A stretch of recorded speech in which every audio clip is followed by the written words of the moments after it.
Hey, there we go. Yeah. Hey, hello, everybody. Welcome to Speaking of Schmoedown. This is a sports talk show devoted to the movie trivia Schmoedown, which is an elite movie trivia league, which means it is like the MLB. We lost Ryan. He'll be back, I'm sure. It is like the MLB of movie trivia, which means these are the big dogs and the big cats and the big boys and girls, and they don't mess around. And we had a hell of a week of matches, couple teams matches. Welcome back, Ryan. Thank you. We had a hell of a Star Wars tournament match, and yeah, that title match was last night. And holy crap, we will get into that on the back half. But to remind everyone who is watching now, you can go over to stereo at the Jcast Network right now if you would like, and leave us your comments. Or if you follow Frenchie already, you can go there quickly. We are connected and live on stereo right now. We will play your comments here in a little bit if you have any. That being said, let's get right into the show. We, as we usually do, we got Double D here, our numbers guy. How you doing, Dan? Well, I'm broadcasting from a new place temporarily, but I'm happy to be here talking Schmoedown with you guys. It's good to have you here once again, man. I love your segments, and I love them more and more every week. I really do. I'm starting to get it slowly but surely. We'll see about this week's segment. I'm going to throw a whole bunch of numbers and maybe even a formula. So let's see if you can get this one. I'm already lost. Chris Lopez, everyone. How are you doing, buddy? Yo, what's going on, y'all? I mean, right back at it again. Thank you so much for inviting me back on the program, and I'm excited. What a week! Yeah. I mean, it may not be the craziest matches, but they could be crazy for different reasons. But hey, like we're right here. Speaking of, what's going on, y'all? Yeah. Glad to have you here. Every time you're on the show, I feel like the girl I asked to prom just accepted my invitation. So thank you once again. Thanks, brother. And Ryan, how you doing, buddy? This is your first time on this show, but done another show with you before. How you doing? I'm doing great. Thanks a lot for inviting me on. You know, this is just fantastic to talk Schmoedown, to talk, how great of a week it was. And you know what? It's just great to hang out with you guys. Thanks a lot for having me again. You're very welcome. And we do talk about the matches in a game style, a little hot potato version of is what we do. We will talk about these matches, and our producer Frenchie in the back, he's got times in his head predetermined wwhere if someone, whoever is talking, when his little timer goes off, is removed from the game, there are consequences for the winners and losers. Winners obviously have a reward, and the losers consequences that will come into play in the interview section, where we do have Andrew Dimalanta today. So let's get into this first match here. We had in the Star Wars, we had Adam Witt versus Zach Burkett. I really enjoy Adam Witt. One, I enjoy his character. He's not a bad player, but man, the dude just can't seem to pull one out here lately. What's going on? It's the competition, man. The competition in Star Wars is so top notch that these Star Wars and these Dragon Con folks ain't making it easier anyway. But Witt is the personification now of having a bad record and still being really good at what you do. Look at his 2 losses this year. Burkett and Harper, they both damn near went perfect. Let's also keep that in mind. Yeah, Witt has showed he can go with the big boys. So his record, yes, 0-4, doesn't indicate what kind of player he is. And it's not just that, but his value to the dungeon as the consummate professional, the consummate helping his team out. Right. What a fantastic player to have on your team. Yeah, and it's just that I talked about this with Tim Sim last week, where Zach Burnett was getting a lot of hype, but I said you can't really doubt him at this point because he definitely shown improvement with his last match with Thomas Harper. So obviously the proof's in the pudding where Zach is actually better, but going into the unknown, we just didn't know what Zach was going to do. But obviously, I'm not disappointed with Adam's performance. But if he's going to remain in this league, he's got to step it up even further so he can finally get that win. And you go ahead. Yeah, I'm gonna steamroll your ass, buddy. Oh, see, okay, cool. So as I was saying, with Adam Witt, right? It's not that he needs to step up his game. It's more so like just look at the competition he's played so far this year, and those numbers that he puts up against Harper and Burkett. Yep. He beats goal leader. He beats Wilson. He beats Sullivan. He beats all these folks, right? So that record does not reflect what he's capable of doing. Just wait until another tournament or his next match if he does get another match this year. Like Adam Witt's none to play with, and is he FCL bound? You're crazy. You're absolutely not. He's taken both of these Dragon Con players to the 5-point question. A lot of other competitors in the Star Wars division could not do what Adam Witt has done. Yep. Yeah. And Chris, answer your question. Yes, I am crazy, but it's okay. I am crazy. Last time you had me on this show, you talking about Hoyt going to the FCL. Now we're talking about Witt going to the FCL. Come on, now you're better than that, Frenchie. But you know what? If we actually go, obviously we're going to talk about my segment later on, but I have actually something where we can actually pair someone up with Witt, and maybe he might pull out a win. So that's just kind of a little bit of a tease to my segment. But I think if you put Witt up against anybody else besides Harper or Burkett at this juncture of the game, but you know, he wins. Yeah, but there's a formula for it, and we'll get to that when in my segment. So just to kind of give you a little bit of a tease. But he let a steal go to Zach in round 2. Mm-hmm. Totally, yes, he did. But that wasn't and I don't know if you want to stay on Star Wars a little bit. Ryan, do you want to talk about the tag matches real quick? Sure, why not? Which match did you prefer out of the two that we got this week? I wasn't a big fan of the so-called Danger Zone against the I can't remember the team. The so-called Danger Zone. Blackjack. No, Danger Zone played. Oh, midterms. Excuse me. Midterms. I was actually really, really impressed with the midterms. Jonathan Harris really impressed me coming back.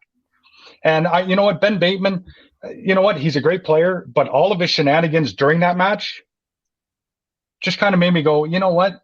Even Dan, it looked like Dan was getting a little frustrated with Ben at that time too. Well, look at their characters, man. They typically don't work too well together, and it's the greatest of all time and one of the best to play it right now. And yeah, Bateman was the only person to miss a question out of the two of them. But yes, you said they're so-called Danger Zone. They're danger to me. Like, that's one hell of a team, but the midterms put up a fight 1,000%. I don't think Deception thinks they're Danger Zone. Looks can be deceiving, and Deception should know something about that, for being frank. Well, yeah. But in the same token, like the way Deception played their match, flawless. It almost looks like those two on a totally different level when it comes to understanding each other, communicating with each other. Mm-hmm. You know what? It's like that marriage was made. Word. Yeah, that marriage was made, but like Deception, one hell of a team with Collins and Marisol McKee, and they're going to do great. And I cannot wait for this match. I love how you had no reaction, but you just won the fucking game, bro. And then you said, yeah, okay, whatever. Yo, just want to be frank. You're muted, Jay Wade. Okay, hey, Frenchie, get back out here for 1 second. Where's Frenchie? Thank you. What do you want? What do you want, Jay Wade? Thank you, Frenchie. We have got. I understand, Chris. I understand, and you know what we're talking about. Oh yeah. Dude, you don't understand like how much you are needed and wanted here, dude. Oh my God, you're making me blush. Stop it. With that performance in that segment, Frenchie, am I wrong, or was that absolutely amazing? That is a straight, because usually when someone wins, like yes. Yeah. Or you know, like when someone gets eliminated, yes, you just straight up baller, be like, hey, I'm here. I just want to continue Ryan's point. Ryan was making a great point, and I wanted to back that up. I want to talk about Deception. And you know what? Right. The key to winning the game was to take the hosting reins and allow Ryan to answer my question. That's what it was. Oh, look at that guy! He knows how to play the game. As a good Canadian, I concede. See, y'all put up a fight. I was scared. I was waiting to get the boot at some point. In my mind, I wanted a fast elimination today because there's a lot to talk about, but I want to do a fire round elimination. It just ended up being, because usually, Chris, I love you, but you can't shut up. So I was expecting you to be the first one out. You can't shut up. I was for Ryan to be like, "Oh shit, it's me." You're welcome. Okay.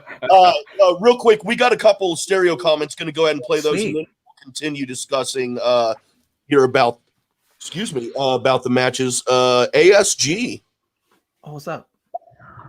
For the dungeon, they have Hoey and Molly Damon for Star Wars, so maybe what would be better suited in IG, especially if what's called Merle doesn't go IG, and then they have one with the belt and need a second player for a tournament. Whew. Yeah, the dungeon does have a ton of Star Wars players, so I mean, he can definitely take a seat if he wants to. They got Mara and they got Robert Parker. Mara can play Star Wars too. She can. Supposedly.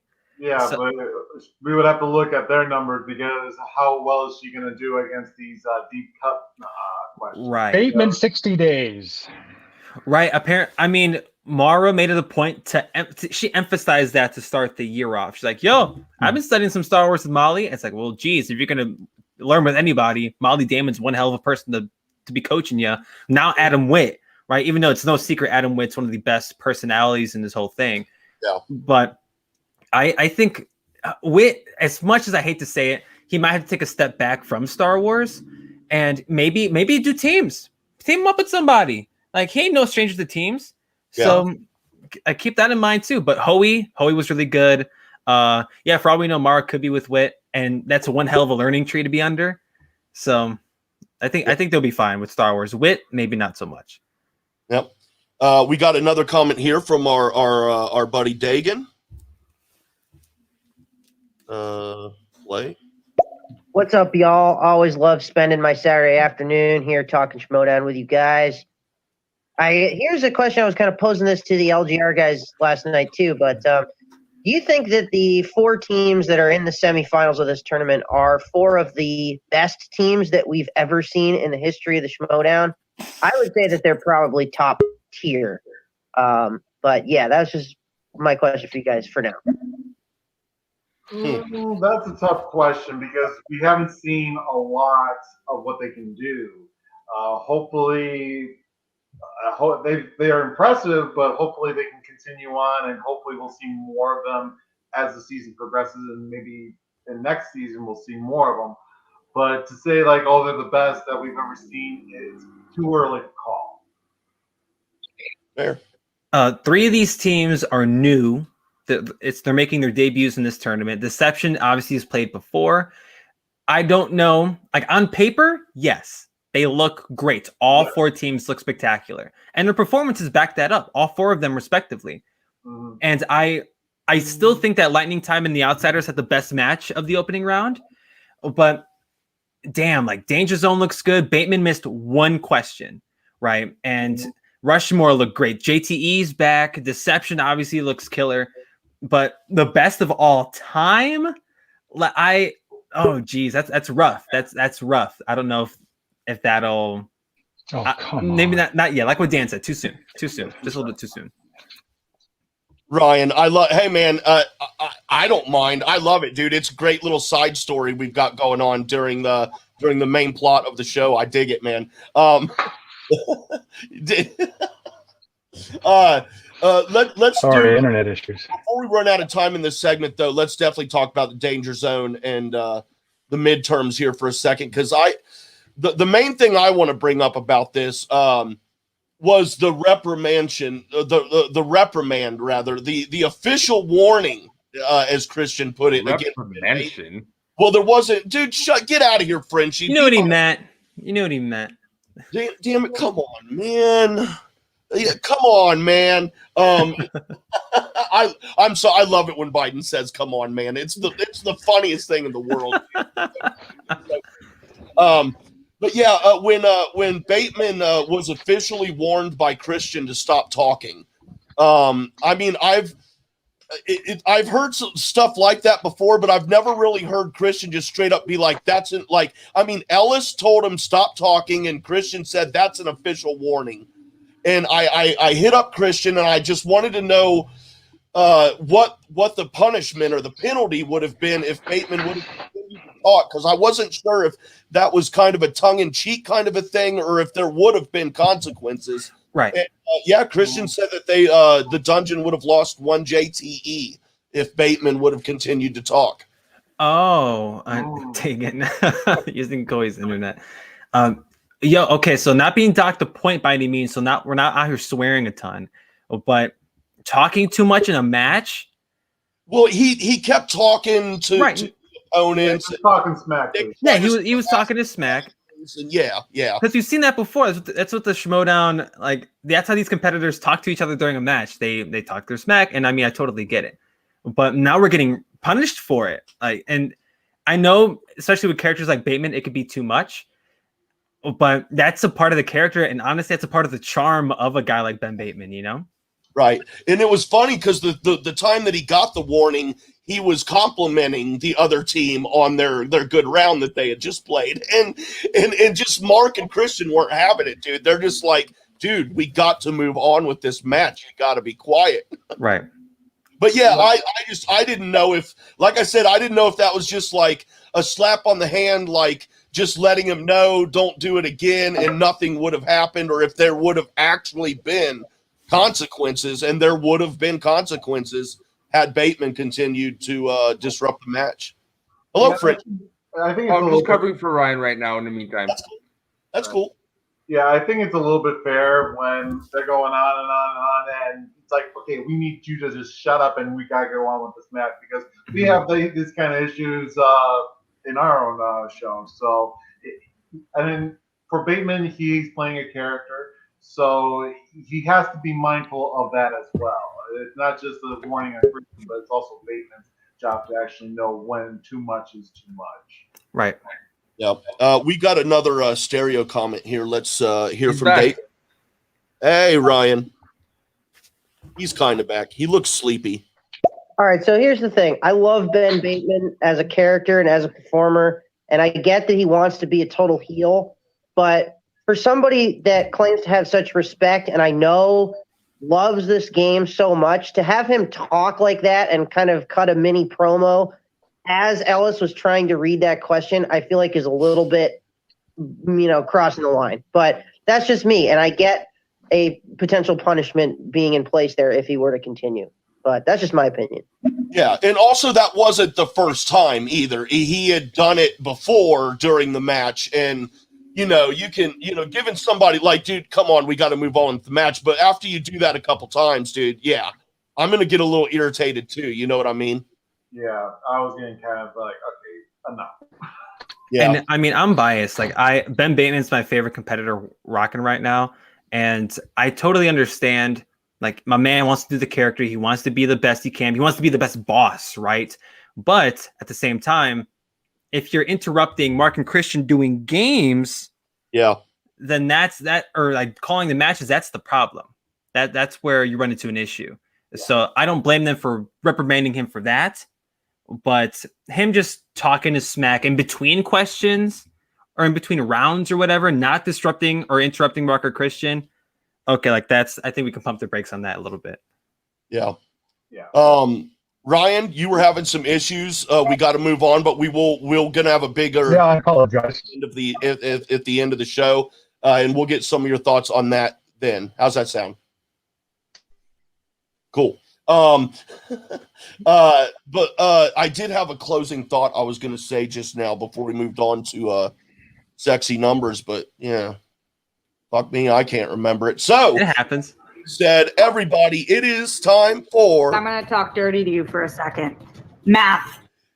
Double D's, sexy numbers. Take it away, buddy. What do you got for us today? All right, so all right, here we go. So we've heard this question for years now. Who do you got? And it's basically who's going to win this match. And we've always wanted. Personally, there's always been a one, like, who's going to win, we would like to know who would win. And there is a formula that can predict who has the greater possibility to win, with obviously probabilities and everything. So so here's the formula. So it's Z equals X minus the average over the standard deviation. Now, we've talked in the past about standard deviation, and everyone should know what the average is. If you don't know what it is, hold on a second. We'll get to that. But first, let's talk about the new things, X and Z. So X can simply be any number. It can be an opponent's average. It can be a competitor's previous score. It can be the high and low scores from a confidence interval. It can be anything. It can be a number that we picked out of thin air, apply it there, boom, it's anything. And Z, it represents a Z score. And basically, when you solve for X, when you solve everything, you get a number. It can range anywhere between -5 and 5. And you look that up, and that represents the percentage of the possibility of that competitor winning. So let's just to kind of give everybody a visual. All right, let's take the example Z equals 1.42. You'd have on the first column, you have anywhere between 5.0 and lower. And on the first column, you have everything on the hundredths place. And you would find where 1.4 and where 0.02 cross. And for that, it's 0.9 or 0.92. I'm just going to round up because I'm not going to complex everything. Now, usually we would be done here, but it depends on what you're looking for. If you're looking for values that are higher than X, you would subtract that number from 1, and that's the values that are greater than 1. That's the probability of a competitor gaining over the value of X that we pulled. So, Chris, what value would you think would be a good value to put into this equation? Into the X or into the Z? X. We're looking for X. Okay. Oh, geez, I haven't done math in literal years. Well, just pick something. It doesn't matter what it is. I'll tell you whether you're right or wrong. Oh man. Jesus. Okay. I have 3 options here for you if you would like some help. There's the opponent's average, the competitor's previous score. Let's just stick with that. Yeah, let's do the competitor's previous score. How about that? Oh, I mean, yeah, but we're looking for opponents. So this would be a competitor. This would be solving for a single competitor. Okay. So if we're looking for someone to beat their opponent, you would probably look for an opponent's average.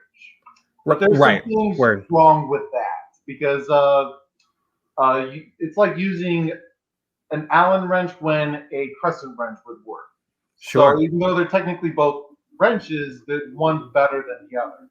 So let me ask you this: do you know what the median is? Yes or no? Yeah. Do you know whether a median is or no? What a median is? Yes. I think so. Okay, so just let me move on because so there basically the median is the middle number of your data set. So let's start with the average because that's what everyone knows. Basically, we have a data set of values. We take the sum, we divide the number of values there are in that data set, and that's our average. The median is a little bit different. It can be the average in some cases, but not in all. So if you're dealing with an odd number in your data set, you usually list the numbers from least to greatest, and you pick the middle number. With the even data set, you take the average of the 2 middle numbers. So it's basically, so that way you have a middle number of the ground. The interesting thing is that the median, when it's not the average, it tells you where all the data is coming from. So let's look at this example right here. So we have 5, 2, and 11. So we list the numbers from least to greatest. That's the sum. We take the sum of that. That's 18 divided by the 3 numbers we have. The average is 6. Now, since we have an odd number in our data set, the middle number is 5. And the median is below the average. And that tells us that most of our data points are coming from below the average. And this way, if you can beat that, you most likely will beat your opponent. So that's why I'm personally using the median. You can actually have another number substitute for X, and it would still work out, and maybe you will actually provide the same. What's up, man? My brain is bleeding right now. Okay, don't worry. So basically, I know this is going to be a lot, but I promise you, this is going to be very spectacular because I'm not waiting till July for the collision. We are having our very own collision on Speaking of Schmoedown. We have the Shire Wolves versus Above the Line as our main event. Our first match is Stacey Howard versus Andrew Guy. So who do you think, Chris, has the better probability of winning a match in this between these two? If I had to pick one, I'd say the higher probability would go to Stacey. You are correct. Based on her data set. Holy shit. Yeah, Stacey Howard has a 73% chance at winning, a probability of winning, whereas Andrew Guy has a 27% chance of winning. Our second match, it's Alex Damon, the former champion. Yes, that's an old picture, but so sue me. I actually did this myself, so sue me. Versus Sam Whitworth, the long-awaited match. They're going head-to-head. Who do you think? Who do you got in this match? Oh man, I'm assuming Damon. You are correct, but it's not as bad as the previous one. Alex Damon has a 64% chance at winning, whereas Sam Whitworth has a 36% chance at winning. So it's a little bit higher, but obviously Alex is the favorite to win in this match. So yes, the third match in our lineup, Maracana versus the Smasher Kevin Smets. So who do you got in this one, Chris? Oh no. Smets all the way, baby. Based off of record alone, I'm gonna say Mara. I hate to do this to you, Frenchie. Maracana has the slightest advantage. But I will say this: Mara has a 52% chance at winning, whereas Kevin Smets has a 48% chance at winning. This is literally very similar to a coin toss. This is no more different than a 50-50% chance at this. Right. So literally either way it could win, but Mara definitely has the better odds. So now our main event: the Shire Wolves versus Above the Line. We wanted to have this, but Sam ducked out. So I ask you, Chris, one final time. Who do you got in this? Oh, man. Geez, who would win this? I would say between the Shire Wolves and Above the Line, I think... Oh, my God. You can also say it's a coin toss. Is it 50-50? 51 to 48, the Shire Wolves has the slightest lead, a 2% chance at winning. But this is why that equation is such a valuable tool for us to have. Because as you can see, we have these results and we can know who our potential winners are going to be. But again, Kevin Smets and Above the Line are probably going to give a run for their opponent's money. Oh, yeah. Oh yeah, that's awesome. I want to see that card. That's a card I'd watch. Yeah, that would be definitely but we can't do it because obviously most of those people are retired. So unfortunately, that will conclude for our segment. So what does Roxy have to say? Roxy, what she has to say is you had the sexiest numbers by far. Yeah. Hey, real quick, do you guys hear a little beeping sound? A little bit. It was there. All right. It just ended. All right, cool. Just make sure. Yes, dude, I will tell you, man, The first half of your segment went way over my head, dude. I felt like a Smurf. I know. That's why I got through that because I wanted to give you something really good. But Yeah, it does take a little bit. But I knew it was going to be a while. But I wanted to make it worthwhile, and I feel like this is worthwhile. Yeah, it was awesome. It was awesome. Thank you very much, Double D and his sexy numbers. We were going to drop those fellas off. Bring up Frenchie for Frenchie's corner, where I don't know. I'm not sure what he's going to try to convince me of this week, but it's got to be good. There's no convincing you, bro. There's going to be arguments, but hey, it's going to be good arguments. So for today's Frenchie's corner, we're going to start with a first one. I wasn't sure at first when you proposed, like, I don't know what he's gonna pitch at me. You lie. This is your stuff, bro. Your question, your selection, my friend, is should title matches have JTEs? Now, it's an interesting question because you would think, right, JTEs should be everywhere. But if you think about it, the top of the top should know their stuff like that. If you are the best, you are the best, and you shouldn't need JTEs. Like in free-for-alls, there's no JTEs. It's either you know it or you don't. But the more I thought about it, the more I realized that everyone's human. Everyone has brain farts. Everyone has, moments that they know their stuff, but like it or not, especially in singles, you can yawn all you want, bro. Especially in singles, it's so vast that there's things that you can confuse, and especially the way the questions are written, they are traps most of the time.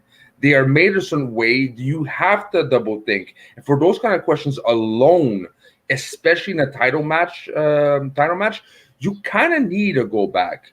So before you start nodding off, I'm gonna fall asleep for like the third time if I don't start talking now. It's okay. I understand you have a very short attention span, Jay Wade. That's what I got the Mountain Dew for, baby. Okay, man. No. I will admit, like you, I had some thoughts on the opposite side here at first. Like my first thought, and it sealed it for me, was looking at it from the competition angle, the sports angle, which I love to do, which this might show some of my progression over time. My initial thought was, no, this is it's a match. It's a match just like every other match. You shouldn't alter things. It's just a regular match. They're playing for the title. But then I was like, no, it's not a regular match. There are 2 extra rounds. They've already altered the regular match format to make it more interesting and more competitive and more hard. But here's what you said it yourself. You said it yourself. There's 2 extra rounds, and that's the thing. If anything, if anything, you should add. This is not like a tournament match. This is not a regular. This is for the belt. It should be the highest possible level. Exactly. So because you have 2 extra rounds, if all else, you actually need an extra GTE because strategy comes in hand. You need to make sure you know what you're talking about because everything's on the line. I don't know what I'm talking about. Fool, dude. What are you adding a JTE? That's stupid. And me saying that they should not have them at all. But I want to be completely contrary for what you're saying, bro. And it makes sense to add an AGTE because you have 5 rounds of competition, and the questions are like, no disrespect to Rager and Big Gubbins, but you can see in the rookie matches, if I'm able to answer most of the questions, it's fucking easy, okay? But when it comes to title matches, certain questions are brain-numbingly hard. As it should be. It should be. But that's why it's required. That's why it's required at GTE. Possibly be, dude. Minimum 3, maximum 4. Because GTEs are not just used for, remember, they're used for strategy. They're used to me saying there shouldn't be any at all. I would rather argue that you should keep 3 as opposed to your stupidity of adding. Bro. What the hell is going on, dude? A lot of things, but like GTEs are a necessary part of the trivia. But if you take away everything, first of all, you're not going to get amazing pulls. There's pulls in any match, not let alone a belt contention or a belt match, that are only possible if you really think about it for 30 seconds, 45 seconds. No. And you take away also the suspense at the end, the last round 5. That's suspense, knowing you don't. No. The suspense of I can't pull out right now an example. Take your meds, bro. Take your meds.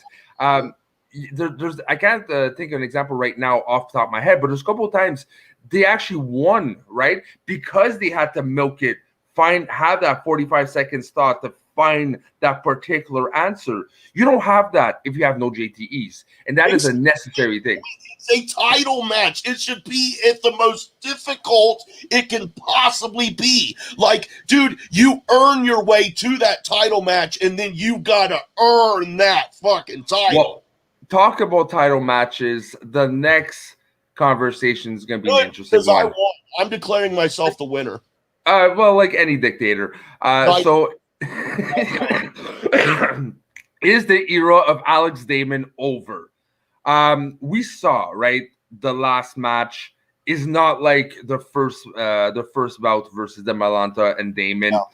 No. He was shaken. It shows. He was tired. It showed. Is it time for a new era without Alex Damon as a future champion? Because he can always come back, right? But will he? Will he be able to go over his slump, which is Dimalanta? I say yes. And hear me out. For those who are like, no, it's the end of Alex Damon. He won't win again. Boy, are your memories short, boys and girls. Okay, Damon defended so many times the belt. He is the top of the game. He had one brain fart in the match and one, not the best match ever, but he's human. Do you think you all out there who are saying it's over for Damon, he can't bounce back? He is Star Wars. He is the ultimate knowledge. Things like that happen. But if you think he's over, you guys are nuts, okay? Because he will prove to you all that he is still the best. He is human. It's normal. The loss got to him. But now he's not back-to-back type of matches. He had an IG match. He had to prepare for the IG match. His last Stars match was just a little while back. Now he's going to probably have a bit more of a waiting time because he's not in the automatic retitle contention match. He has time to bounce back. And an angry Alex Damon and an Alex Damon with time on his hands to restudy and focus only on Star Wars is a scary Alex Damon. Hey, don't you forget what he did in the past, okay? Because it's very in the past. So if you don't forget what he did in the past and you write him off, you're just I'm not nuts. writing him off. I'm saying he had his magnificent run, and that run sadly has come to an end, and it's not going to come back to him because the introduction. There's too much new fresh blood in the pool this year, man. And I mean, Thomas Harper, Marie Wilson's. There's a lot of really good new players, and he lost it, man. And I don't lost it. He can't compete anymore. Before you continue, for so long, I'm going to steamroll your ass. No. But before you continue, Dagan actually has a good point on the last thing we had, and this just shut you up, my friend. You wouldn't take away the team's 3 timeouts in the Super Bowl just because it's a title match. Boom. All right. So before we start exploding our brains here, I'm actually Christian. We ain't comparing this to other sports. You know what I'm saying? Oh yeah, but for someone who always does, don't flip the coin. All right, so let's go on to our co-hosts here. I'm really curious to see what they think, and to be honest, I'm tired of hearing our shows talk. So come on over, Dan. Come on over, Ryan and Chris. It's up to you. All right, so I'll start off. I'm a little bit torn between the JTs. I think that we should have them in title matches. I'm going the other way with Frenchie. I think maybe we should limit it down to 2 because I do see the argument between you should make it a little bit more challenging. Narrowing it down to 2, I do see the argument of like it's for the title match, but for 3, maybe it should be limited down to 2, just a little bit, just to 2, but we still have it nonetheless. And for Alex Damon being over, this era of Alex Damon being the champion, it's over, but that doesn't mean that he can't come back and fight his way back. As we saw in the probability of him winning against Sam Whitwer, he has a 64% chance of winning Sam Whitwer. And obviously, we do all the Star Wars stuff with everyone. There's going to be a high yield to that, possibility to that. Yeah, I see. I think that you keep the championship matches, which are 5 rounds. You keep 3 JTEs in 5 rounds. I could be more inclined to say, okay, a 3-round match, you go down to 2 JTEs. That I could see. Okay, wait a minute. Okay, so I'm sorry, guys, but why are we changing the game? What's wrong with it? Like, what's more exciting? I mean, I think we're as excited. Like, did you watch that Star Wars match? I know we're gonna. I completely agree with Chris. It's J-Way's Frenchie's Corner subject, but why change it? It's fucking working. It's fucking working. Look at the match. I know we're gonna talk to Dimalanta in a little bit, but look at the match that he just had against Alex Damon a month ago, right? Like, and I forget how many JTEs they used, if any, before sudden death. But this, I think the game's as exciting as it is. Like, we don't need to change anything about it, at least in regards to JTEs, to be specific. And yes, like I know, like title matches are their most competitive. That, I mean, again, Dimalanta Damon, not to stroke the man's ego, but the match is pretty damn good. But look at that, like that match probably is the best played match and the like ultimate Schmoedown match we've ever had. And those JTEs, like they meant something, especially in sudden death. But here's the thing. You're only allowed 1 JTE in sudden death. So they already changed the game already. But those are the rules. Those are the established rules for sudden death. Now we're talking 5 rounds proper. Been like that. It hasn't always been like that. It's only been like the last few years. Oh, okay. I mean, in the last few years, the Schmoedown competition's gone up exponentially. But those were the established rules back when they were live in studio. This digital age, there could be some a word you just did not hear because of whatever, a glitch or something like that. Then I think then maybe then that's different. I think if they can't hear it, well, I mean, again, I don't think we should change it, but I'm saying if we were to change it, maybe for title matches. I do agree that we should keep it alone. Yes, absolutely. If we were to change it up, let's see what maybe down to 2 for title matches. If anything, I guess down to 2. But I even think that's pushing it because to Jay's point, that's pushing it. But to Jay's point, like yes, the competition is higher because it's a title match. But at the same time, geez, if I'm going into the title match against an Odd Couple or a Dan Murrow or Andrew Dimalanta, I would like all 3 of my free repeats that have been a part of the game for years now.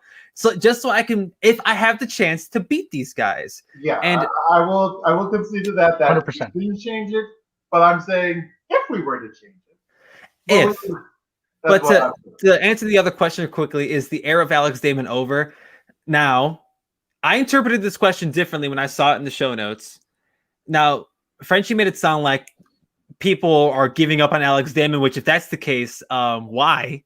Yeah. Why? What I'm saying, like, they had a bad day at the office. The same way. Right, but go ahead, Ryan.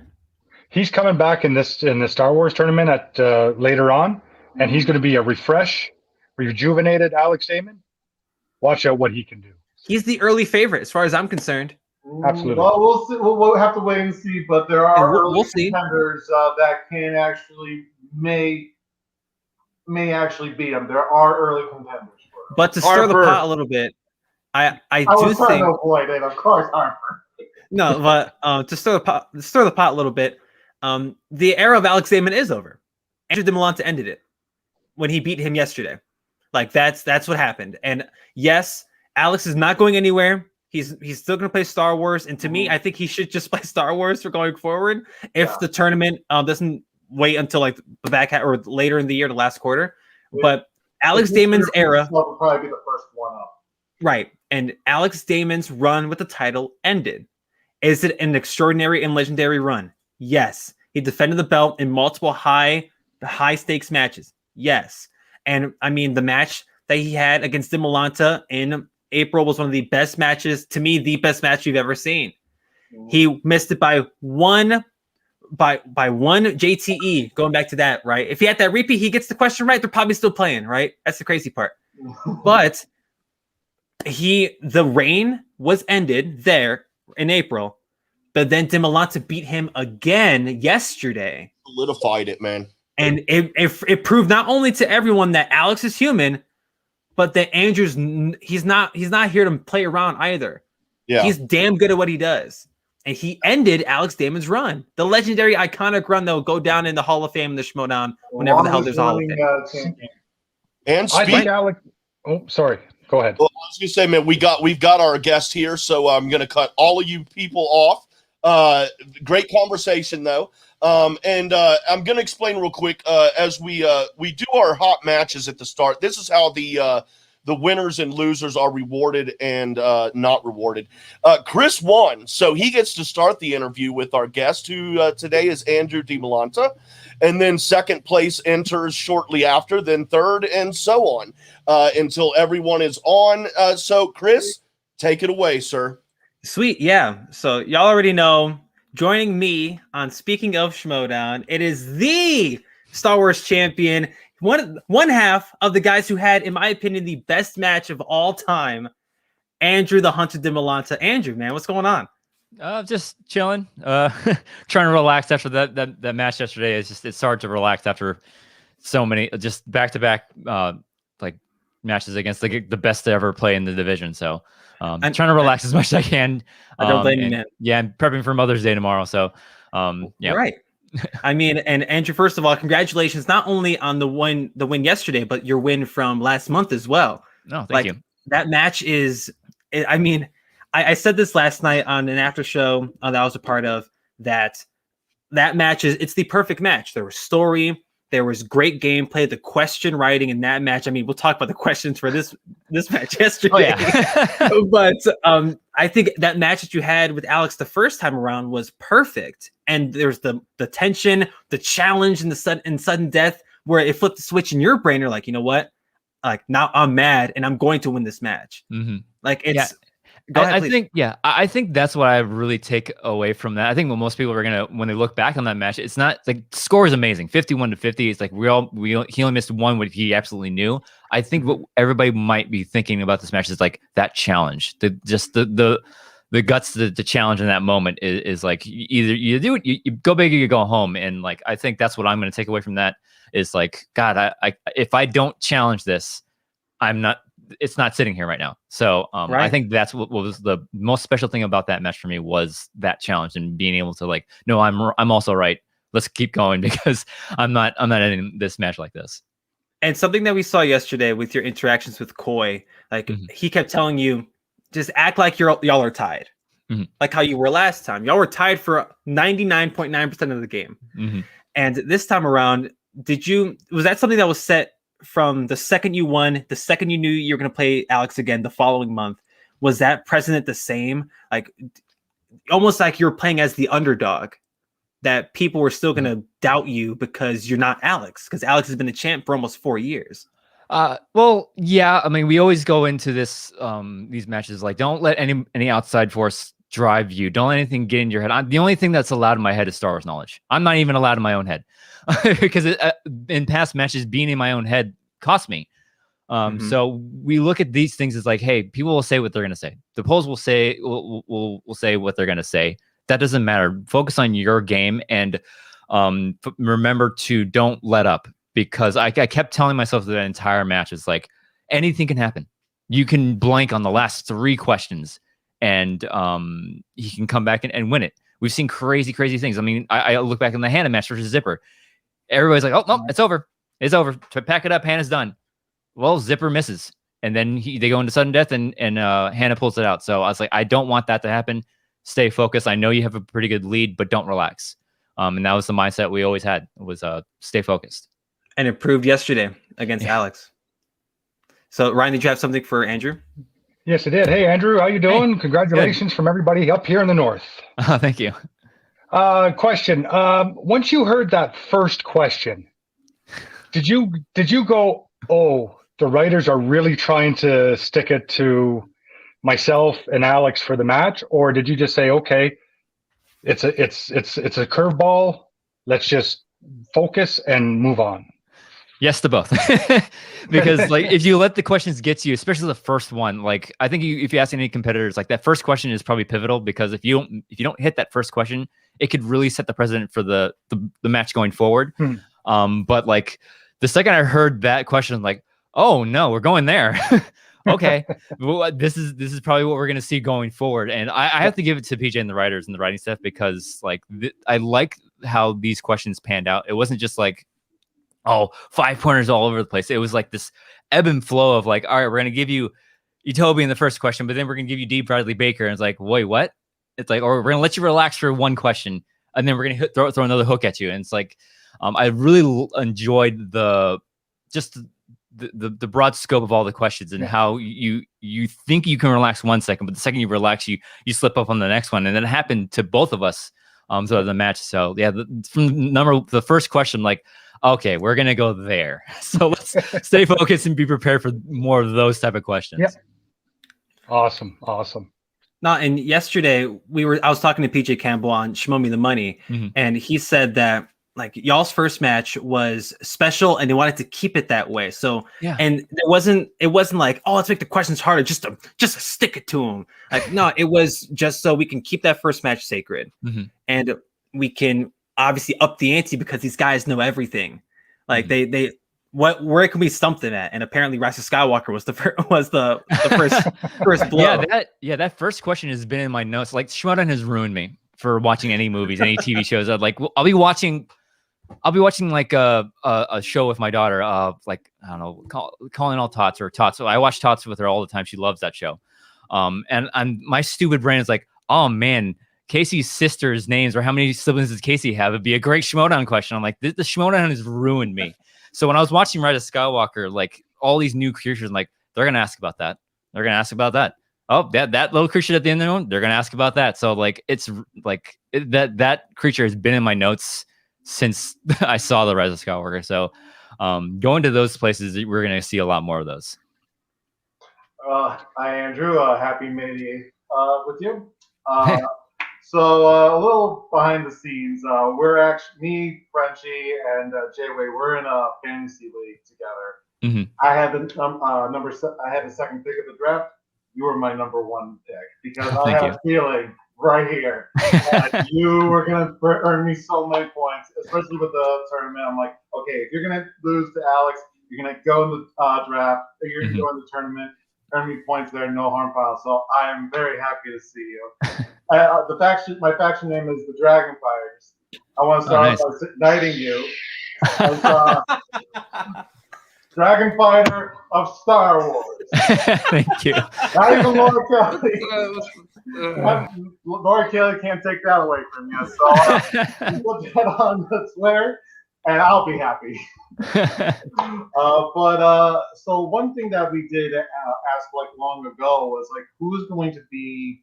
I think it was like a Frenchie's Corner question, like who would be a team's captain? And I've worked with Bibbs on Trivia SD, and obviously you've worked with him. Would you think that he would be a team's captain for the Quirky Mercs? Oh, he is our team captain. I mean, Bibbs is pivotal in prepping everybody, not just me, not just himself. Like sometimes I'll talk to him, like, you're spending too much time, with me and stuff. It's like, no, we have to focus on you right now because you're our next match, and it's a big one. So, and obviously we have the team title coming up at the end of the month. So he is so like unbelievably like pivotal in preparation, because I said it in my last match in our show that he gives us ridiculous things to pay attention to. It's like, we're never going to get to that. Like they just don't look at the stuff that he's giving us. Like they don't look at that in the Star Wars division, but he keeps saying, it's like, you never know. You absolutely never know, because you don't want to be caught with your pants down again and not know the question. So I'd rather throw it at you now and have it in the back of your head. And he does that with everybody, not just me. I mean, obviously me and Eric we can't contribute to the faction as much as I would like to, because our focus is so niche. Like, I'm dreading the exhibition title, or the champions exhibition, because I'm going to embarrass myself. Because if it's not Star Wars, it's like, is it this? No, because like we actually had a conversation. It's like we were thinking of who to go put in the free for all, and I jokingly said, "Hey, I'll go in if I want to embarrass myself." And then 2 weeks later, Coy calls me and he's like, "Hey, remember how you jokingly wanted to go into the free for all? You actually want to do it?" I'm like, "No, absolutely not. No, I wouldn't even last a round if it." So, yeah, having somebody like Bibbs, not only obviously he's completely knowledgeable about movies, but somebody that understands the game in a way that I absolutely appreciate is pivotal to have. So, Andrew, thank you very much for your time and being on the show today. I really appreciate it. It's nice to meet you. Congratulations on last night. Holy shit, dude, that was great. There is something not concerning last night or anything, but there's something I've been thinking about for a while, at least an exhibition match. But how do you think a Star Wars teams tournament or a match, or how do you think that would work? Is that even possible? Because if you think about it, each faction has at least 2 Star Wars players on each faction. Let's just maybe have a Star Wars teams tournament just for fun. We'd have one match and it would never end. That's how it would go. Because a lot like how teams is, people will fill each other's gaps, and you'll pick up the slack for your competitors. So like, it'll just keep going and going and going. It's like 51-50. How about 12-20 to 12-21 or something like that? It would be ridiculous. Wow. Just the amount. It's because I say it all the time. Like, there are no slubs in this division. From the top to the bottom, like you look at everybody, it's like the competition is so razor thin that we're all searching for that one question, just that one question that nobody else knows. And sometimes I'll stumble across, I'm like, oh, I bet nobody knows that. And then I watch one of these matches, like, oh, there it is. Yep, they knew it. So I think that's what we're all continuing doing. We're all continuing to scour through these movies and look for that one thing that somebody just might slip up on, or it comes up to like Shrimshot said, brain farts. Because I had a couple in this past match where I missed 3, and I'm kicking myself because like I was on the right track for 2 of them, and the Obi-Wan Kenobi question in the speed round, like I immediately like, oh damn it, I knew I was playing it too loose. I could have picked it up there, but like, yeah, a team's one I dread, a Star Wars teams division, because it would never end. It would be like just one team dominates. Like, can you imagine if me and Alex, or me and Thomas Harper, or Alex and Thomas Harper teamed up? It's like nobody's beating that combination. No. So I think it's a blessing that we don't have it. Yeah, and once you say that, I realize that. So let me and something else just hit me. What about having a Star Wars teams, at least, match, whatever, but having one Jedi Master being one Star Wars competitor, and then a Padawan being someone else in their faction who isn't in the Star Wars division, and that's so like a Star Wars player and a singles player. Yeah, that would be interesting. Or I think you'd have to stay away from the rule. Will be if you've ever competed in an IG match, you're not eligible. So right. You're I'm sorry, I hate saying that you're a player, Star Wars player, because we're all top tier players. But like, so yeah, like an A player, and then like maybe like your rookie like singles player. I think that'd be interesting, because then you learn so much with your other teammates. I think that's something that I think the teams division shows us. Like, you can vibe off your teammate and learn so much with them. From just playing with them and being around them and just studying with them. I love studying with Eric. I love the meetings that we have. It's just because there's sometimes like he surprises me when he pulls out something that I've like overlooked, or I just flat out don't know, because our age difference and our generational differences. So I think that would be fun to do. Bonjour, Mr. Hunter. It's a pleasure meeting you, my friend. Thank you. I probably have the most important question of all, and to address the Damon's concerns. What do you use to polish your belt, and is there any fingerprints on it? I try my best. Like I'm a videographer, so I have like lens polish and like this, like, because I've had to use like this like isopropyl alcohol and stuff like that. I try not to use that because it's too harsh. But water, just I don't want to because it's I don't have belt polish. I haven't looked that up, but water for the most part. Baby wipes really work well on it because like they're 99% water based. So yeah, baby wipes usually work well, and then I dry it off and stuff like that. So yeah. but now my true question is, what does this belt mean to you? I mean, like you've been working it so hard. I know, obviously means a lot, but I want to hear from your own words. Like, what does this accomplishment and also defending it mean to you now? It means everything. Like from the very get-go, I'm a drastically different player than I was when I first entered. Even from my audition, like when I first auditioned, I was like November. What was it? 3 years ago. My daughter was just first born. I was like, will I have the time to dedicate to this? Because I know how hard it is. Just coming up short so many times is just so heartbreaking because like you put so much time and effort into this. Like I could be doing other things. Like me and and it's just a blessing in disguise now that she's in the division. It's like this is something we both get to share now. Like it was my life's mission to get her to love Star Wars because she's a very brand new fan. The first movie she saw in theaters was The Force Awakens, and that's when she really started to get into it. Before when we started dating, I was like, "Oh man, do you like Star Wars? You ever seen Star Wars?" She's like, "I know of Star Wars." I'm like, "Oh, and it was a prerequisite before we got married for her to watch Star Wars and actually pay attention this time, because she jokes all the time. It's like I watched it, but I didn't watch it with my heart. I only watched it with my eyes.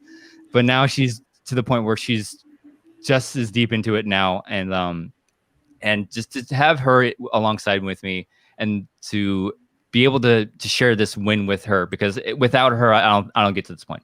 She puts just as much time as effort into it, and it means so much to both of us, because coming up it's two things that I love. I've been a fan of the Schmoedown for like since its inception, and I've been a lifelong Star Wars fan, and it's like, wait a minute, there's a place where I can be celebrated for both of these things.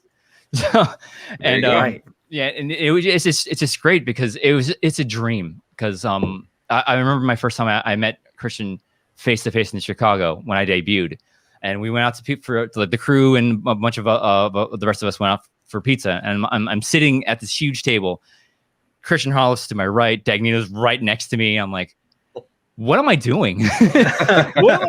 Is this real life? I'm at Star Wars Celebration. I'm having Chicago deep dish pizza with these guys I followed for years. I never think I'd be in this position. And then years later, and I'm finally at the mountaintop. And I said it at my post interview, the defending it was something that I really wanted to do, because sometimes people will want to poke holes in your first victory. It's like, you got lucky. The only reason it's like you're so lucky that Damon just couldn't pull it in like 30 seconds. You're so lucky. If he didn't pull it in 30 seconds, you wouldn't have won. And now I hope this defense really validates that. Oh, félicitations, mon ami. You really deserved it. You worked hard. And here's to many more belt defenses. I'm not even supposed to be on the show. I'm just producing, but I couldn't help myself to ask that question. So I'm out of here, but félicitations, man. Thank you. All right. To go to your previous comment about putting like a high tier competitor and a low tier competitor as a team, I do bell curves for all the different divisions. And just an interesting little fact.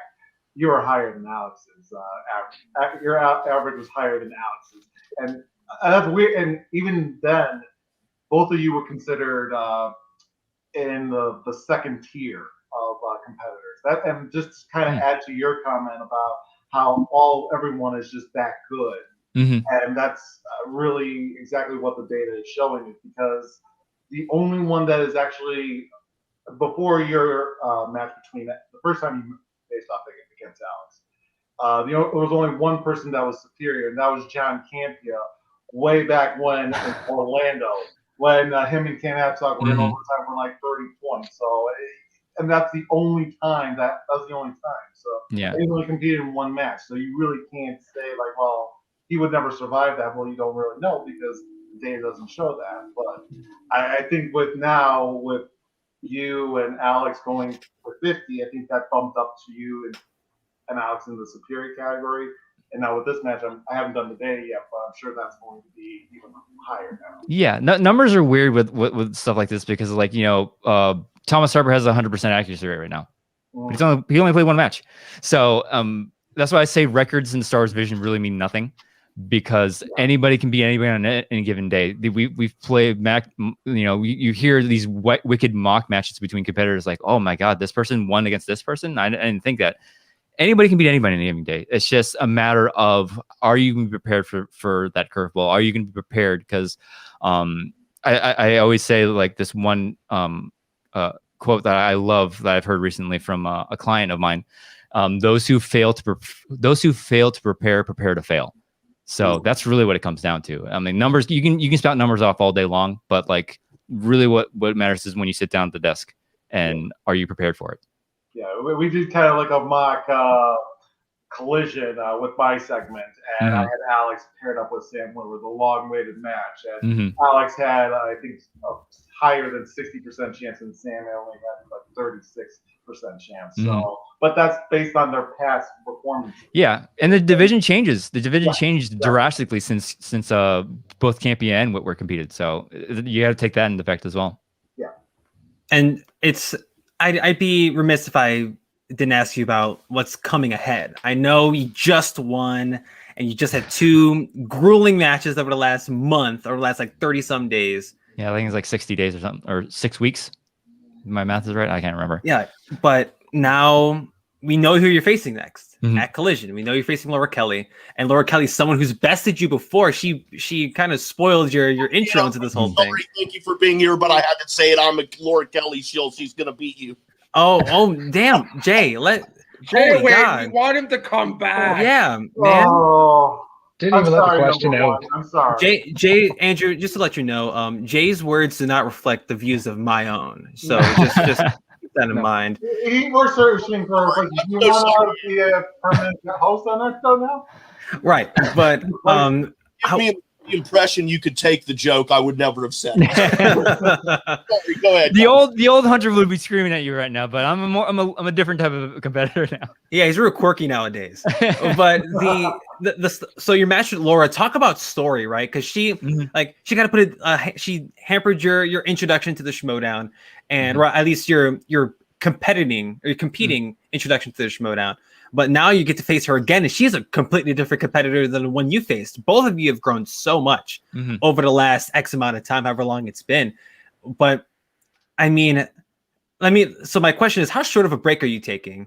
And the second thing is, what about Laura? Like, how do you interpret Laura's play now? Like, we just saw her play Molly in February, and she was a killer that match. But I mean, you're out here, you're besting the greatest of all time in the division, so nothing to really scoff at, right? Yeah, I mean, what is a break mean? Right. I don't know what a break is. Like, after my match with Alex, I gave it one. Like, literally, I said we celebrate and then we go back to work the next day. It hasn't changed. It hasn't changed at all. Like, we won last night, and I've been adding, like, we say it all the time in the Mercs, like, there are wins and there are learning opportunities. And my misses in this past match, those are learning opportunities. We're gonna go back to see why I missed what I missed and polish those up.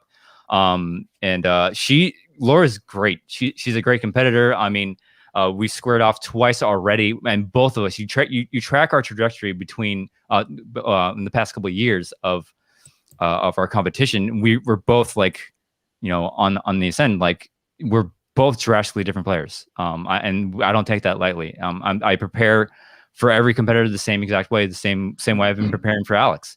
So, because I said it before, you prepare for Alex Damon, you prepare for anybody.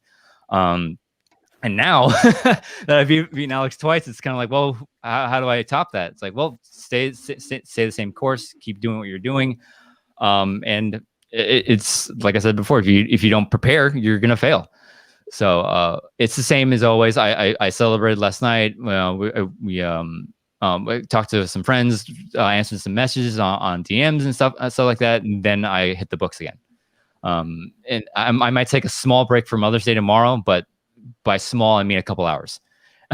I'll make dinner, I'll make breakfast, I'll take care of the baby all day, and then once she goes down for bed, it's like, all right, go back to the computer, watch some more Star Wars, and get back at it.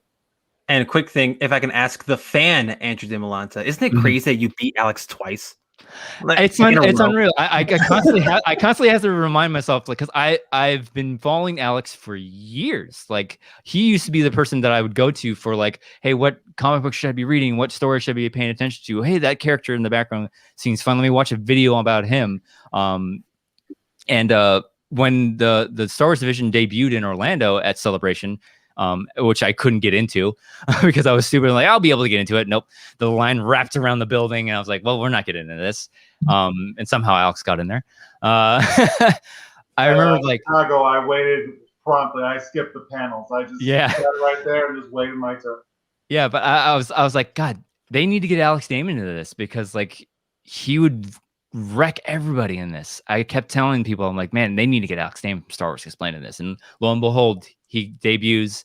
And then years later, I was like, God, he's the one you have to beat. And I knew it. It's like, I knew once he started competing, he would be the guy to beat. And I never thought that I would be in this situation. The competitor Andrew would be like, yeah, I want to beat, and I know I can beat it. But the fan Andrew is like, wow. Like I said, I was sitting at the table with Christian Harloff and Tom Dagnino. I'm like, what am I doing? How am I here? What timeline did I wake up in? Yeah, exactly. It's like, is this an alternate universe here? What's going on? What Earth am I on? So now I know your next match is against Laura, and you really don't like to look past that match. But let's just say you get past Laura. The Star Wars tournament going on now. What competitor, or is there one that you would really, really like to face? Or is there just whoever wins that tournament and bring it on? Whoever wins it. I mean, every single competitor I would love to face. There's a couple in there that I faced before, and I would love to see again. But there's new blood. I always love seeing new blood come into this division, and there's a handful of names that I was like, oh man, I would really love to face Thomas Harper. I would really love to face Zach Burkett. I would love to see Ace again. But yeah, anybody that comes out of it, they're going to be deserving of it. They're going to be, because look at the competition. If you win that tournament, there's some really big names in that. So whoever comes out of it, I'll be ready to take on. But I can't look at that, like you said, I can't look at that right now. I have to focus on the next one. So yeah. I got one final question here for you. Sorry about that. I heard something ping, and I'm like, oh wait, what is that? I've never heard that before. Now, obviously, I would assume, and everyone would assume, that Alex was kidding about this, but I have to ask, because you never know. Did he really the back of that belt? The AD? I mean, there are some scratches on the back. Right. That's Andrew doing them himself last night. After that. Yeah. I mean, there is a suspicious scratch that looks like an A. I'll give you that much. That's awesome. Never really a fun little factoid, like when I got the belts from FedEx, there's a piece. I actually had to fix it because there was a piece like of leather coming off the bottom. Mm-hmm. And luckily, like I dabble in a couple like prop things. Like, I follow a bunch of prop people online on YouTube. Punish Props is a really big one. And like, I was like, oh man, how am I going to fix this? Punish Props, they'll tell me how. And I actually had to like glue it back on with a special like bonding tape and stuff. So, but it's all good now. Come on, Schmoedown. They should be that for I know. you. I blame FedEx for that because it was like, you know how they, I was like, oh, what is this? And they just drop it off your front door. So, but it's all good now. Now, did Alex send it to you personally? Because he had it. So did he actually package it up and ship it to you? Yes. Yeah, that's how it works. Like, because to put a note or anything in there? I'm just curious if there was any. And if you don't want to say, that's fine. But it was just a belt.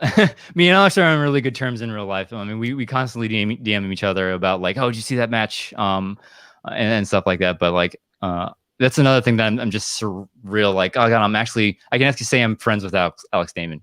Yeah. Because 3 to 4 years ago, it's this guy that I follow on YouTube that I actually absolutely adore, and I like his content is great. But like now it's like, oh, I'm like, I know him. I know him personally now. Yep. If you have time and you'd like to, would you like to stick around for about 15 more minutes or 2 more minutes? I can stick around for like 5 more minutes because, parent life. Yeah, cool. Well, we're responsibility. Yeah. we're going to go ahead and get into a little bit of the pay-per-view match discussion tomorrow night. I assume you watched that. Yeah, I caught a bit of it because I couldn't watch it completely. You know, again because it came on at 8:00, and I was putting my daughter to bed, so I caught glimpses of it. So I rewound when I could, but yeah, I caught a bit of it. Yeah, well, of what you caught, what did you think of that undercard, man? It was a really great match. Yeah, like we were expecting an overtime, like a sudden death. It just wasn't the match that we thought it was going to be in. Right. That's the Schmoedown, right? Like, I was excited to see Peggy Gubbins because Peggy Gubbins has such an amazing story, and a very personal story, and that's one of the things I really admire her for is just being so transparent, being so open with your story, and it rang personal with our household. Just being open, and we actually did messengers like thank you for being so open because sometimes people just don't understand stuff like this and how personal we can, and to put yourself out there is great. So I was really rooting for her in that aspect. But Radis, man, where do we find this guy? he's the worst, right? You can be honest. I'm friends with his advocate Taylor Cleek. I love Taylor so much, but his client, I had to go and spoil the Peggy Gubbins party. I only root for him because he's on my fantasy team. I guess I picked the bottom of the barrel and I got the Rager. But I mean, it was a great match, and they both played. They missed some questions here and there, but it was really damn good. And yeah, if you had asked me right before, you could have asked me during the match, hey, this is the one that goes to sudden death, right? It's no. Alex and Andrew are about to, tear the house down again. And and this match will be decided by the third round. And Chris, why you like? I'm not lying. The Rager, Rager's Ferris. What's up, Ferris? Rick Radis is not the best human being. I mean, not only is he with Dagnino, and I mean Andrew Dimalanta, no stranger to Tom Dagnino. Almost he had to flee to get away from him. But Radis is the spawn of that. And now Taylor Cleek, his Ragent, I'm not gonna shit talk my boy, that's my homie. His clients, that's not where the party's at. So I'm not lying. Why would I lie? This is the thing about this season though, because if you look at the rosters for all the factions, they've all drafted according to not just talent, but persona. Everybody on the exchange fits that persona. I know that. Right. I know that persona personally because I used to be on that faction, and it wasn't for me this season. So that's why I left. But from top down, Radis, Khan, Gold Leader, Brother Lomas, these are personalities that fit so well with that just what they're doing over there, and it's working. It's obviously working. But I am curious to see how Radis does in his next match because you're not going to get a rookie. If a 2-0 record, right, you're not going to get a rookie. That's just how it goes. So I am curious to see who he goes up against next, and because there's tiers to the competitors. He's gone from rookie tier to the next tier, which is veterans, and what type of veteran is he going to get? So I'm curious to see his next matches and how he'll do. I'd like to. We got about another minute with you here, Andrew, and Suge Knight left a stereo comment for you specifically. We'll go. Oh, Suge. Run out. What's up, Suge? That's right. The champ is here. The champ is here. Don't you forget it. Andrew Dimalanta is the champ. Not only did he beat Damon once, he beat him twice.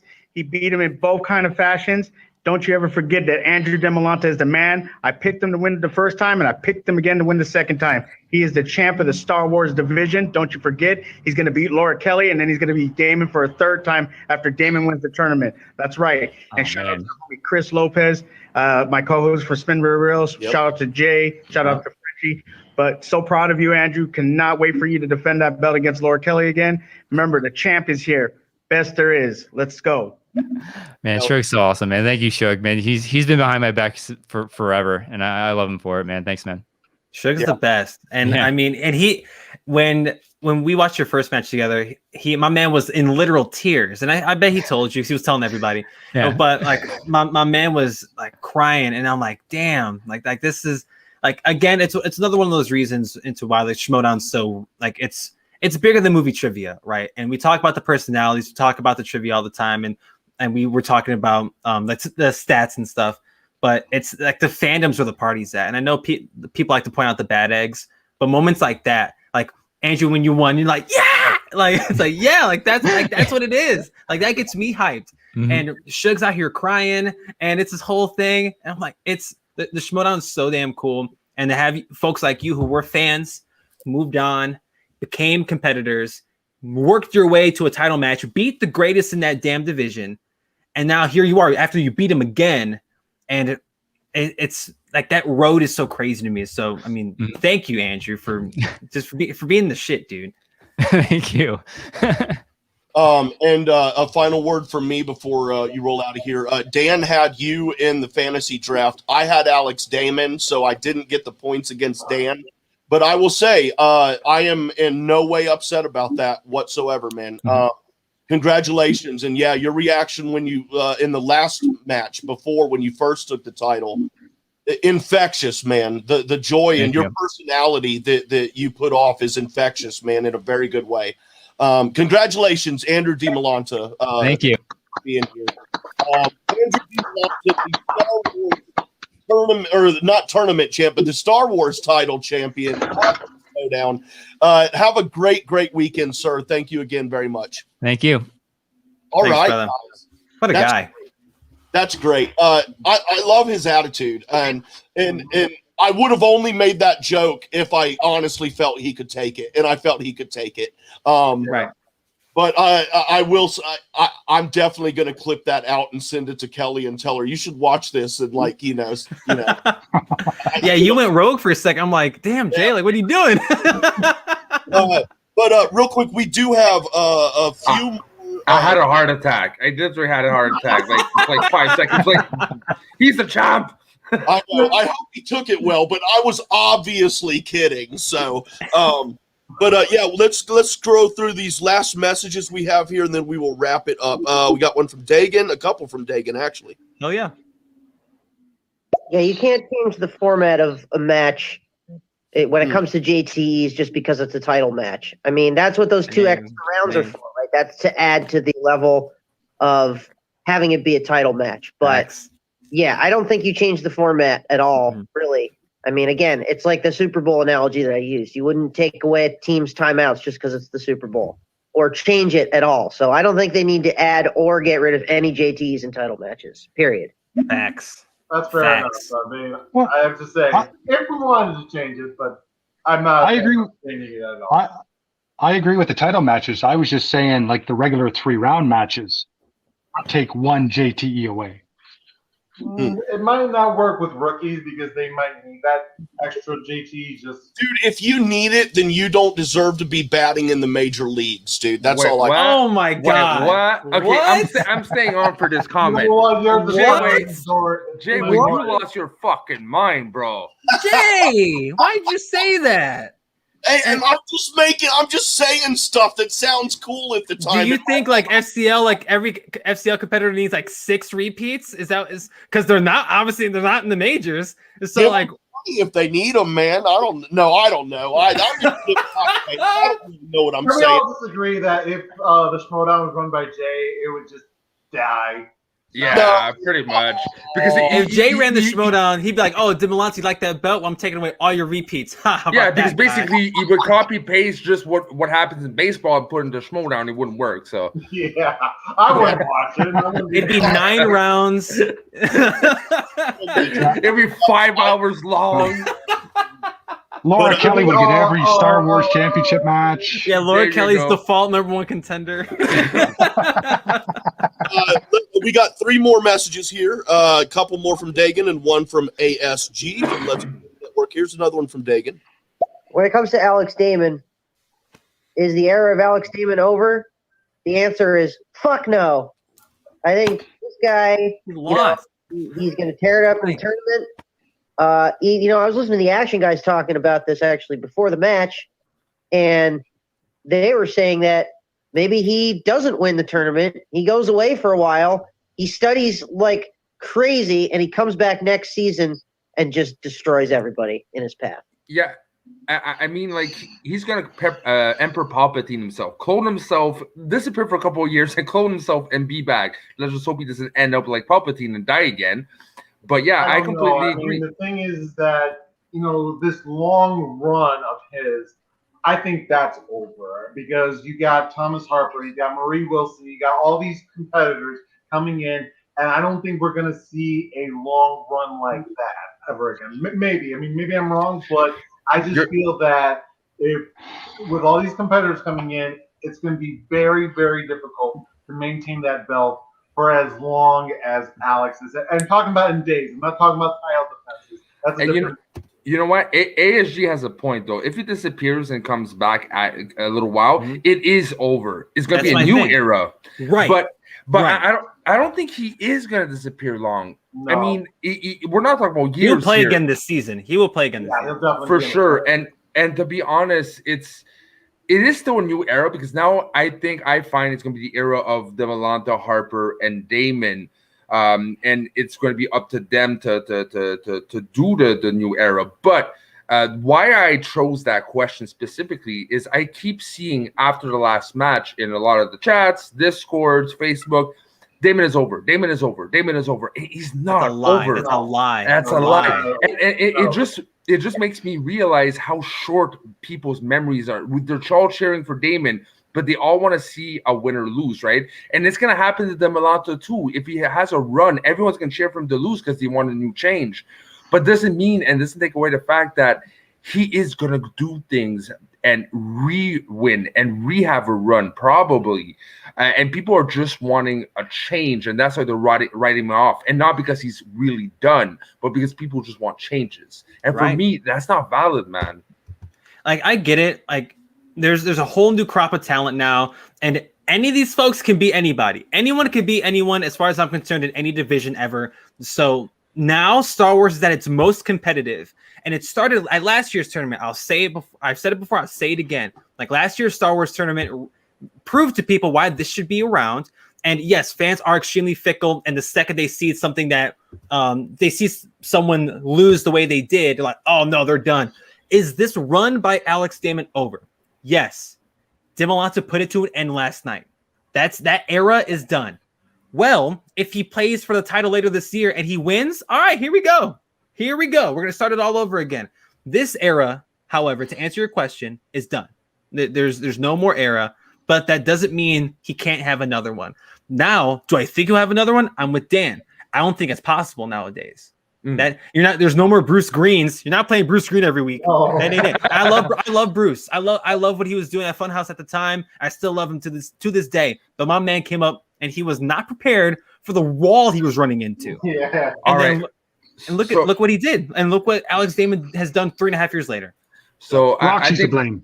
I think we have I have a couple of stereos. So as much as I love you, Chris. Shut up. I'll stop. Join us full time, you freaking slacker, and then you can talk more. We got 4 more stereos. We're gonna run through them real quick. Please don't send any more stereos. We got to get out of here here in a couple minutes. But here's the one from ASG.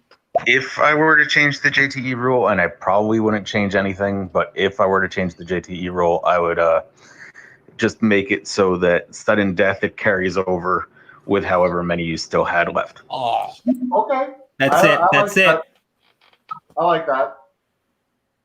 I agree. I agree. If there is a change, yeah, but taking it off completely, you not stay away. No. You're right. Yeah, well, let's see what Dagan says. Slim chance he'll agree with me, but let's find out. I do want to point out something interesting, which is that I asked on different shows the top 3 Star Wars players right now, Dimalanta, Damon, and Laura Kelly.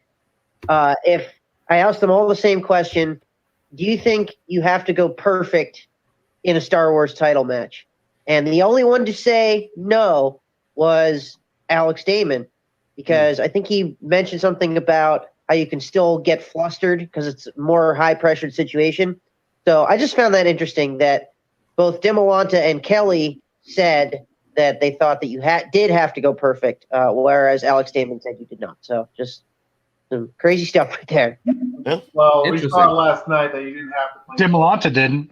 Yeah. He missed 3 questions, though. He got damn close. That's not perfect, though. Close Yep, to touche. count except for horseshoes and hand grenades. On to the last two, our buddy fairs.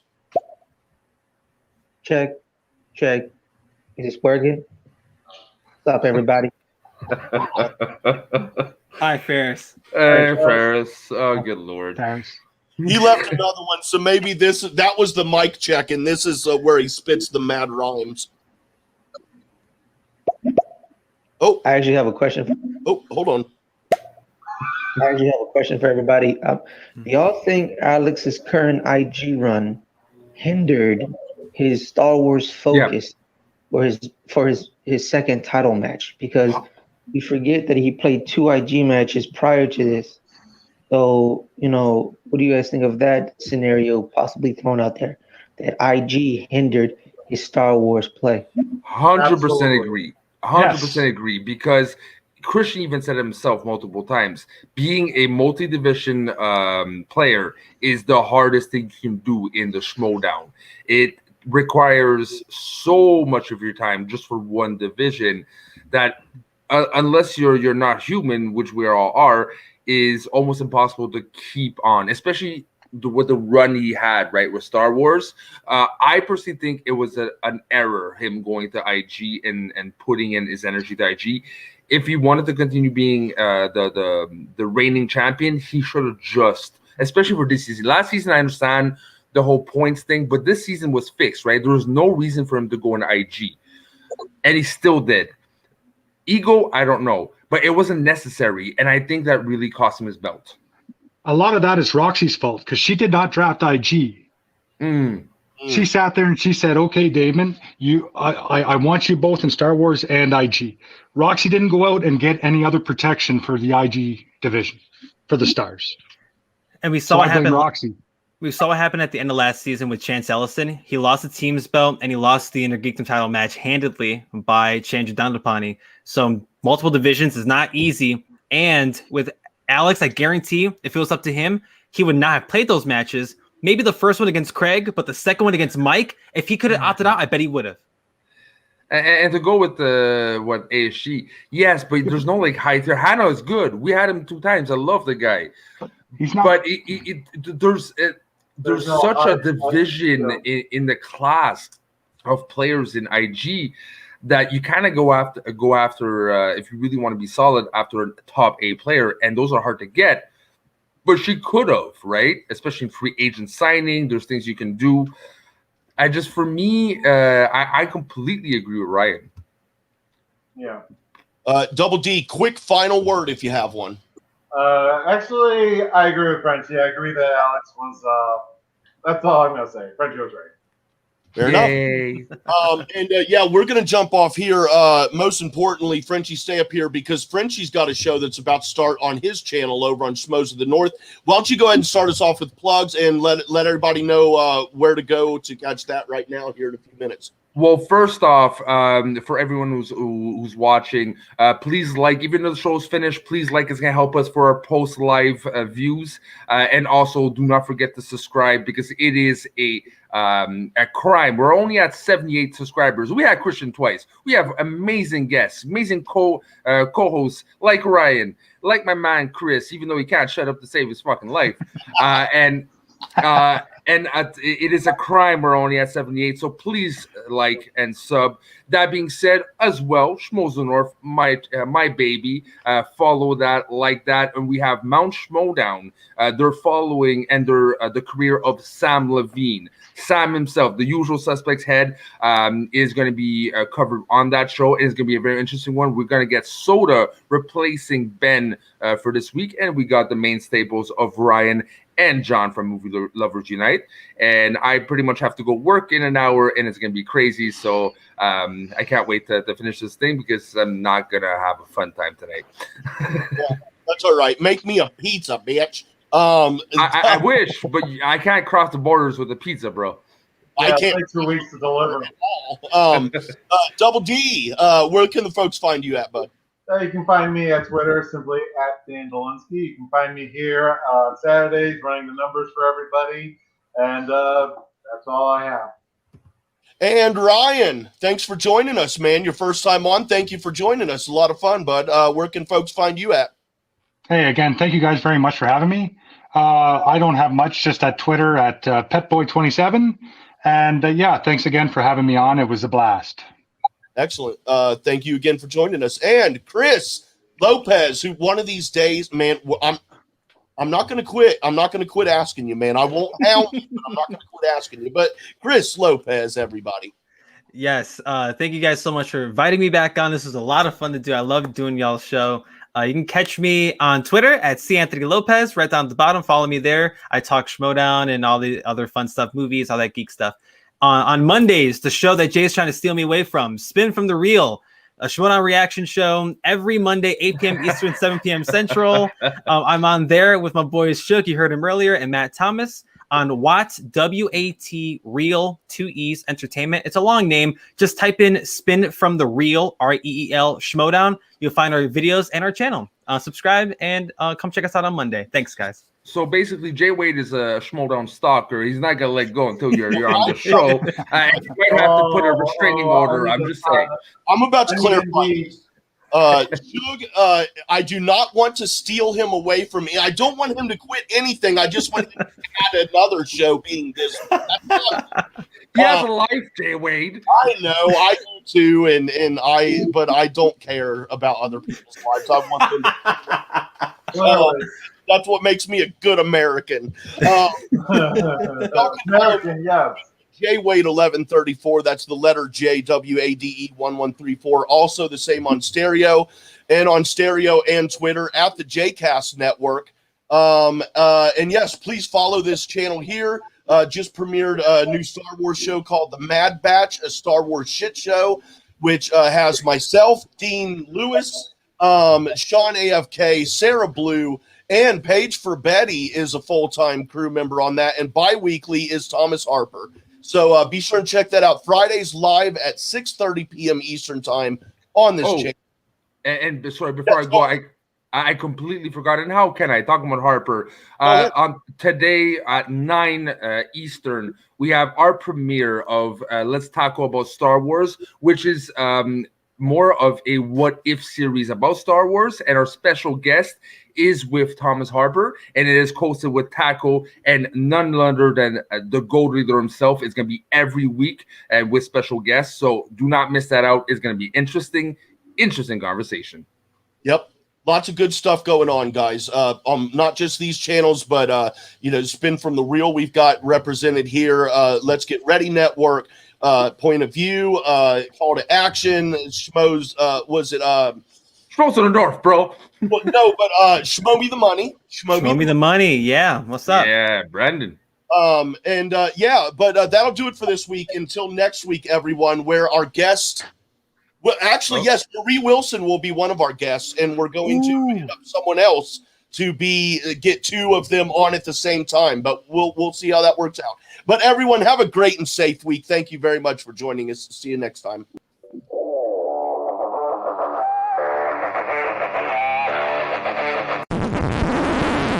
You want to hear something funny?